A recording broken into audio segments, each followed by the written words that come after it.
ব্রিজের ফুটপাত দিয়ে পিএইচই জলের পাইপ নিয়ে যাওয়া আটকালো এলাকার মানুষ। ঘটনাটি ঘটেছে বসিরহাট মহকুমার হাড়োয়ার বিদ্যাধরী নদীর ওপর ব্রিজের ঘটনা। এই ব্রিজের ফুটপাত দিয়ে পিএইচই দপ্তর থেকে জলের পাইপ লাইন নিয়ে যাওয়ার কাজ চলছিল। এলাকার মানুষ বারণ করলেও কাজ বন্ধ না হয় এলাকার মানুষ একজোট হয়ে কাজ বন্ধ করে দিল। তাদের দাবি, ব্রিজের যে অংশটুকু ফুটপাত রাখা হয় সেটিও যৎসামান্য। তাদের ভেতর দিয়ে যদি মোটা পাইপ লাইন বসানো হয় তাহলে মানুষের চলার রাস্তা আর থাকে না।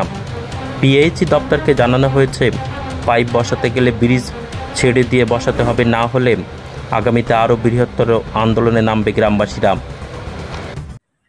আজকে দীর্ঘদিন ধরে হাড়োয়ার যে ব্রিজ, বিদ্যাধরী নদীর উপরে যে ব্রিজ আছে, সেই ব্রিজের উপর দিয়ে পাইপলাইনের কাজ চলছে। সাধারণ মানুষের জনজীবনেও বিপত্তি ঘটছে, যখন যে কোনো দুর্ঘটনা ঘটতে পারে। আজকে তার প্রতিবাদে আমরা হাড়োয়া ব্রিজে যে পিএইচও লোকজন উপস্থিত ছিল বা তাদের যারা কর্মকর্তা ছিল তাদের সঙ্গে আমরা কথা বলি এবং তাদেরকে বলি আমরা এই পাইপলাইনের কাজ এই ফুটের ওপর দিয়ে বন্ধ করে অন্য কোনোভাবে নিয়ে যেতে হবে। কিন্তু তারা আমাদের সেই কথাকে অমান্য করে তারা সেই কাজ করতে যাচ্ছিল। আমরা সেই কাজকে বন্ধ করে দিয়েছি।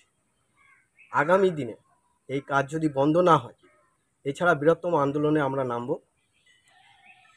এটা আমরা পিএইচইকে আমরা জানিয়ে দিলাম, যাতে আগামী দিনে এরকম ভুল পদক্ষেপ তারা না নেয়। আগামী দিনে মানুষের চলাচলতির অবস্থা যাতে খারাপ না হয় সেদিকে খেয়াল রেখে পাইপলাইনের কাজটা অন্যত্তরে করতে হবে।